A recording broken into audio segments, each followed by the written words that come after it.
बुधवार के दिन जिनको शुगर की बीमारी हो, बीपी हो, उनसे निवेदन करूंगा, गणेश जी का दांत जो टूटा हुआ है, उस टूटे हुए दांत के भाग की ओर 5 दुर्वा सफेद दुर्वा, पानी का जो जलाशय होता है, कुआं होता है, बावड़ी होती है, तालाब होता है, नदी होती है, वहां लगती है सफेद दुर्वा। 5 सफेद दुर्वा टूटे हुए दांत की ओर समर्पित कर दें बुधवार के दिन दोपहर में ठीक 12 बजे। वही दुर्वा 5 मिनट बाद उठा लें और उस दुर्वा को एक दिन में सुबह खाली पेट एक दुर्वा को खा लें। महाराज, आपका शुगर और बीपी लेवल में मिलेगा। आपने मुझे दुर्वा समर्पित करी है, ये दुर्वा जो मुझे देगा वो वैभव प्राप्त करेगा। जो दुर्वा मुझे समर्पित करेगा उसके जीवन में रोग दूर हटेगा। शंकर भगवान कहते हैं, गणेश, ये दुर्वा बुधवार के दिन, इस दुर्वा का अलग अलग महत्व है। महाराज, यदि 41 दुर्वा प्रत्येक बुधवार को गांठ लगाकर गणेश जी को समर्पित कर वापिस उठाकर उस दुर्वा को खाली पेट, आपके घर में भी गणेश जी होंगे, उनको समर्पित करो। खाली पेट इस दुर्वा को केवल चबा चबा कर खा लो और आधे घंटे बाद पानी को पी लो। बुधवार की बुधवार 5 बुधवार करना, गणेश जी को चढ़ाना, सफेद दुर्वा को गणेश जी को समर्पित कर चबा चबा कर खाना। उदर की प्रॉब्लम, जो भी मसा आदि की प्रॉब्लम होती है, उदर से जुड़ी हुई होती है, जिस चीज से जुड़ी होगी, पेट की जितनी प्रॉब्लम होगी, आपको जितनी भी प्रॉब्लम होगी, वो सारी 5 बुधवार करना। 6ठे बुधवार को जरूरत ही नहीं पड़ेगी। कितनी भी प्रॉब्लम हो पेट से, कितनी, जो जिंदगी भर रोता है। शिव महापुराण की कथा कहती है, भगवान शंकर पार्वती जी से कह रहे हैं, सुनो पार्वती, जो हमेशा रोता रहता है, मेरी दुकान नहीं चल रही, मेरा घर में ये हो गया, परिवार में ये हो गया, बेटे को ये हो गया, बेटी को ये हो गया, जो जिंदगी भर रोता रहता है, भगवान शंकर पार्वती जी से कहते हैं, दिन भर में सरस्वती एक बार मुख से निकलती है। जो दिन भर रोता है, किसी ना किसी चीज के लिए रोता ही रहता है, वो पूरी जिंदगी रोते रोते ही निकालता है। जो दुख आने पर भी कह दे कि परमात्मा है, भोलेनाथ जी बैठे हैं, मुझे टेंशन नहीं है, तो वो अपनी जिंदगी को खुश होकर जी लेता है। फिर उसको दुख नहीं झेलता, फिर उसको दुख नहीं। कितना एक भील की कथा आती है शिव पुराण के अंतर्गत। एक भक्त भील था, जब जिंदगी में थोड़ी सी भी तकलीफ हो, थोड़ा सा भी कष्ट हो, थोड़ी सी भी अगर दुख हो, तो शिव जी को जल चढ़ाओ, बेलपत्र चढ़ाओ, और कोई मन में अगर दुख है तो नंदी के पास 2 क्षण बैठकर अपने मन की बात नंदी से जरूर कहो। क्यों? शंकर भगवान से सीधे आप अपने मन की बात नहीं कह सकते, तो नंदी के कान में जब आप कुछ कह देते हो, तो नंदी के कान की बात भगवान शंकर के हृदय तक पहुंच जाती है और शिव जी उसको स्वीकार करते हैं। मान लो कोई राह नहीं दिख रही हो, आपको लग रहा है कि मैं बहुत फंस चुके हूं और निकल नहीं पा रहा हूं, मार्ग नहीं मिल रहा, थोड़ा सा लाल चंदन, जहां ये जल बहता है, इसके दोनों ओर, इधर गणपति इधर कार्तिकेय, थोड़ा थोड़ा लाल चंदन दोनों जगह पर लगाना प्रारंभ करो और उत्तर की ओर मुख कर दक्षिण में खड़े होकर शिव जी को जल चढ़ाना प्रारंभ करो। 3 या 4 दिन तक आपने अगर दोनों जगह पर चंदन लगाकर दक्षिण में खड़े होकर उत्तर की ओर मुख कर भगवान के शिवलिंग पर जल चढ़ाया, पहले लगाना चंदन दोनों ओर लाल और फिर जल चढ़ाना। 3 से 4 दिन में स्वयं मेरा भोले बाबा आपको मार्ग निश्चित कर देगा और रास्ते क्लियर कर देगा। ज्यादा दिन नहीं, 3-4 दिन। कोई मार्ग यदि निश्चित नहीं। अच्छा, कई लोग ऐसे भी होते हैं कि वो केवल ये सोचते हैं कि हमने ये कर लिया और इसमें, ऐसा नहीं। शिव महापुराण की कथा कहती है कि आपको साथ में परिश्रम भी करना पड़ेगा। और वो स्वामी समर्थ दुनिया के लोग कहते हैं कि ये दत्त का अवतार है, दुनिया के लोग कहते हैं ये नरसिंह जी का अवतार है। पर कभी आपने अगर श्री स्वामी समर्थ जी का दर्शन किया हो तो उनके गले में एक रुद्राक्ष, अंतिम समय तक प्राण छोड़ने के कुछ देर पहले उन्होंने अपना रुद्राक्ष उतार कर अपने एक भक्त को दे दिया था। पूरी जिंदगी उनके गले में एक रुद्राक्ष पड़ा रहा, वो श्री स्वामी समर्थ जी थे। एक रुद्राक्ष अपने गले में धारण करते हैं। कोई कहता है कि दत्त के अवतार है, कोई कहता है शिव के अवतार है, कोई कहता है ब्रह्मा के अवतार है, कोई कहता है नारायण के अवतार है, कोई कहता है राम के अवतार है, कोई कहता है कृष्ण के अवतार है। पर कोई सद्गुरु, कोई संत, कोई साधु, कोई सन्यासी, कोई तपस्वी, कोई साधक, कोई उपासक जब भी भजन करता है, जब भी मंत्र जाप करता है, जब भी नाम जाप करता है, जब भी नाम स्मरण करता है, जब मंत्र में डूबा रहता है, नाम में डूबा रहता है, नाम स्मरण में डूबा रहता है। महाराज वो किसका अवतार है ये तो नहीं कह सकते, पर इतना जरूर कह सकते हैं जो भगवान की भक्ति में डूबने वाला संत होता है, साधु होता है, सन्यासी होता है, इसको बंद कर बात, सन्यासी होता है, तपस्वी होता है, साधक होता है, उपासक होता है, वो किसका अवतार है ये नहीं कह सकते, पर इतना जरूर कह सकते हैं कि वो भगवान शिव का, राम का, कृष्ण का, दत्त का कृपा पात्र होता है, इसलिए करुणा कर सकता है। तुम्हारा भाग्य देखिए कितना प्रबल होगा। आज श्री स्वामी समर्थ जी एक बार सूरदास जी से मिले थे। श्री स्वामी समर्थ जी एक बार सूरदास जी से मिले। सूरदास जी के नेत्र नहीं थे। श्री स्वामी समर्थ जी ने जाकर सूरदास जी को देखा। सूरदास जी को देखते से स्वामी समर्थ जी ने कहा, आपके नेत्र नहीं हैं। सूरदास जी ने कहा, आप कौन? स्वामी समर्थ जी कहते हैं, मैं स्वामी समर्थ। सूरदास जी कहते हैं, मैंने सुना है कि आपके दरवाजे पर कोई आता है तो खाली नहीं जाता स्वामी समर्थ। जो सूरदास भगवान कृष्ण की लीला का गुणगान करते हैं, जो सूरदास भगवान कृष्ण के गुणगान में लगे रहते हैं, वो सूरदास जी कर रहे हैं स्वामी समर्थ से, मैंने सुना है आपके दरवाजे पर कोई आता है तो खाली नहीं जाता। खाली कुएं को केवल आप एक बूंद पानी डालकर भर देते हो। कोई गोदी खाली आए तो उस बांझन की गोदी में लाल दे देते हो। दुखी आया उसको आप सुखी कर देते हो स्वामी समर्थ। क्या मैं सूरदास, मेरी भी अभिलाषा पूरी होगी? स्वामी समर्थ मुस्कुराए, हंसे और मुस्कुराकर स्वामी समर्थ जी ने कहा, सूरदास तुम्हारे मन में सोच लो तुम्हें क्या चाहिए। सूरदास जी कहते हैं, बस आपके दरवाजे पर आया हूं तो सोच लिया। सूरदास जी, ये स्वामी समर्थ आज आपसे कहता है, आपने भगवान कृष्ण का दर्शन मांगा है, एक बार आपके नेत्र आएंगे और आप भगवान का दर्शन कर लोगे। एक बार आपके नेत्र आएंगे और आप भगवान का दर्शन कर लोगे।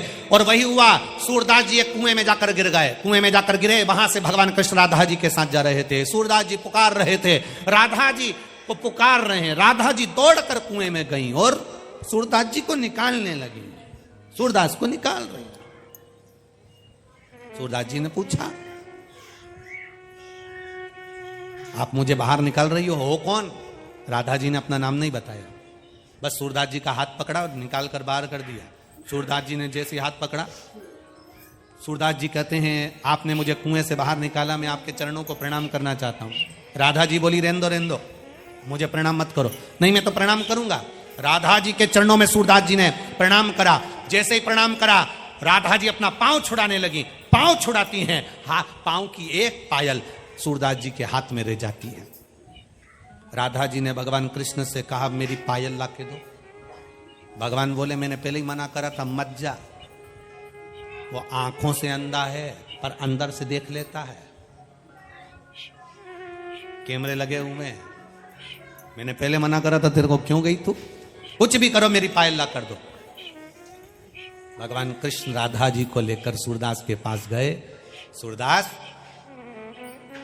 भगवान कहते हैं राधा जी की पायल दे दो। सूरदास जी कहते हैं एक ही शर्त पर दूंगा, पहले दर्शन करा दो। स्वामी समर्थ जी ने कहा था कि एक बार दर्शन होगा। भगवान ने सूरदास को नेत्र दे दिए। सूरदास जी ने भगवान का दर्शन करा। सूरदास की आंख में आंसू भरकर स्वामी समर्थ को याद करा। आपने कहा था एक बार कृष्ण का दर्शन होगा, आज हो गया। ये कोई सहज नहीं है। कोई शिव तत्व संत होता है, कोई शंकर को जानने वाला संत, साधु, सन्यासी, तपस्वी, साधक, उपासक होता है। संत का दर्शन, गुरु का दर्शन, कोई वेद पाठी का दर्शन, कोई भगवत भजन करने वाले का दर्शन, कोई गुरु महिमा का स्मरण करने वाले का दर्शन, कोई शिव का गुणगान करने वाले का दर्शन, कोई शंकर के महत्व को जानने वाले का दर्शन, कोई शंकर को एक लोटा जल चढ़ाने वाले का दर्शन खाली नहीं जाता, खाली नहीं जाएगा। जैसे स्वप्न में दिखा हुआ शिवलिंग,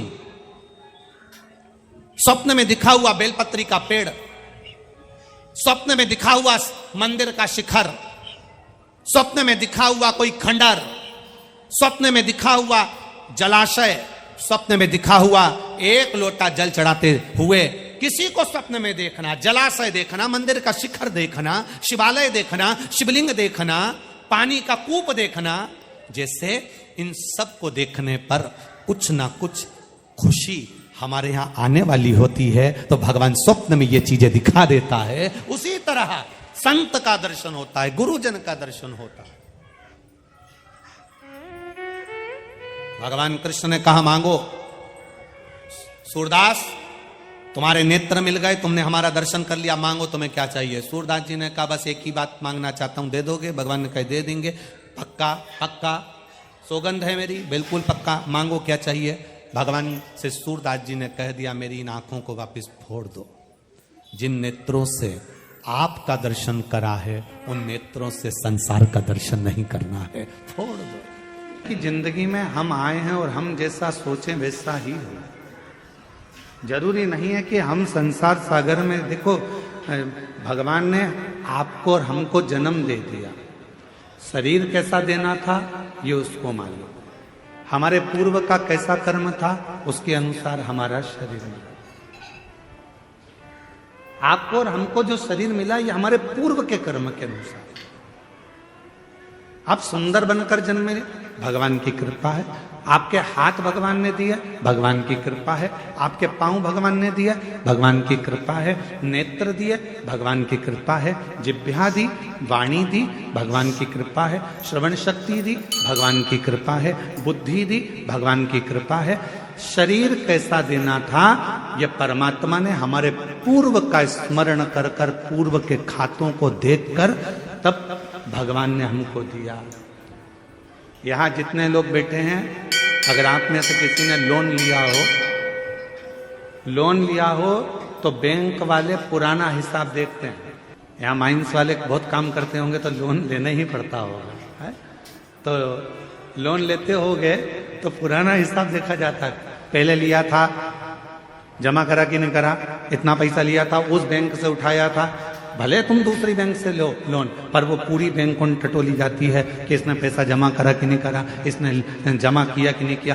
बस जैसे बैंक का लोन देने वाला पुराना हिसाब देखता है, उसी तरह हमको जन्म देने वाला भी हमारा पुराना हिसाब देखता है। पुराना हिसाब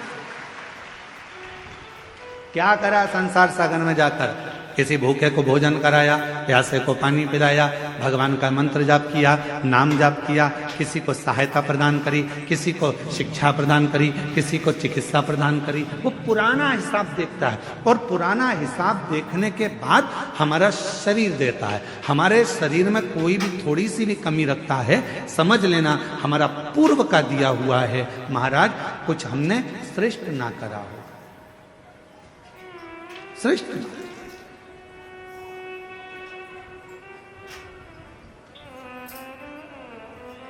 धृतराष्ट्र नेत्र नहीं है। एक बार भगवान द्वारकानाथ से धृतराष्ट्र ने पूछ लिया क्या बता सकते हो कि मेरे नेत्र क्यों नहीं है? मैं इतना सुंदर जन्मा, मैं इतने बड़े राज्य का राजा बना, मैं इतना बड़ा नरेश बना, मैं इस हस्तिनापुर का राज सिंहासन संभाल रहा हूं और मेरे नेत्र नहीं है? आप बता सकते हो कि मेरी किस्मत ऐसी क्यों लिखी? भगवान द्वारकानाथ ने कहा, पूर्व जन्म में तुम एक सुंदर राजकुमार थे, एक हंस को देख लिया था, उस हंसनी को पकड़ने के चक्कर में वो तुम्हारे हाथ न आई, तो उसके साथ में जितने भी लोग बच्चे थे उन सब के नेत्र तुमने हर लिए थे, इसलिए तुम्हारे नेत्रों को हरा गया। पूर्व का करना। कोई पिछले जन्म के अच्छे कर्म मुझे बाबा दे, कोई पिछले जन्म के अच्छे कर्म मुझे बाबा तेरा साथ मिला। जहाँ सारी दुनिया झुकती है, जहाँ सारी दुनिया झुकती है, मुझे वो आली दरबार मिला, दरबार। पुण्य होगा बोलने के लिए वाणी दे दी, पूर्व का अच्छा पुण्य होगा देखने के लिए नेत्र दे दिए महाराज, और भगवान ने सब कुछ दिया, पूर्व का पुण्य। और फिर याद रखो, हमारे और आपके पिछले जन्म का कोई अच्छा कर्म होगा जो शिव महापुराण की कथा कच्चे गांव में दे दी, ये पुण्य है।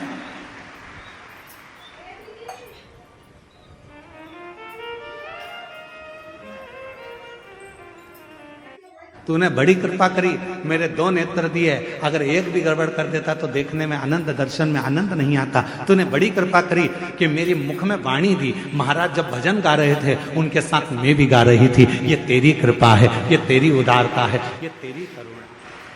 और प्रभु भगवान से कहते रहना, भोलेनाथ ऐसी कृपा करना मेरे बूढ़ा महादेव, ऐसी कृपा करना बूढ़ा देव, ऐसी कृपा करना मेरे महादेव, ऐसी करुणा करना मेरे बाबा कि मेरे शरीर को ऐसे ही चलाते फिराते रहना, इसको पलंग पर मत पटक देना, इसको कहीं हॉस्पिटल में मत पटक देना, चलाते फिराते। पूर्व का कर्म है हमारा। होते कई लोग ऐसे भी होते हैं जिनको खूब समझाओ, पास में कथा हो रही है चले जाओ, भगवान का नाम ले लो, एक लोटा जल चढ़ा दो, भगवान की भक्ति कर लो, पर वो करने को तैयार नहीं होता। उनके रहते हैं नीम के पेड़ के नीचे कितनी भी गुलाब जामुन की चाशनी डालो, बुझा दे, हम ऊपर नीम मीठी हो जाएगी। बोलो तो नहीं। नीम के पेड़ के नीचे कितनी भी तुम एक काम करो, जलेबी का घोल डाल दो, मीठी होगी। चलो जान दो। अच्छा, करेले के पेड़ के नीचे, करेले के पौधे के नीचे, करेले की बेल के नीचे आप गुलाब जामुन की चाशनी डालो, रसगुल्ले की चाशनी डालो, क्योंकि वो रसगुल्ला खाने के बाद उसका पानी तो काम आता ही नहीं है। तो एक काम करें अपन कि करेले की बेल के नीचे डाल देते हैं तो करेला मीठा हो जाएगा, हो जाएगा। करेला करेला ही रहेगा, नीम नीम ही रहेगी। उसको चाहे तुम की कितनी भी गुलाब जामुन की चाशनी डाल लो, चाहे तुम गुड़ डाल लो, शक्कर डाल लो, तुम्हारी मर्जी पड़ जाए जो डाल लो, पर वो नीम नीम रहेगी, कड़वी की कड़वी रहेगी, करेला कड़वा की कड़वा ही रहेगा। उसी तरह अपने गांव में, अपने नगर में, अपने शहर में, अपने मोहल्ले में, अपनी कॉलोनी में, अपने घर में, अपने परिवार में कोई ना कोई एकाध व्यक्ति नीम और करेले जैसा होता ही, उसको कितना ही समझा लो, कितना ही समझाओ,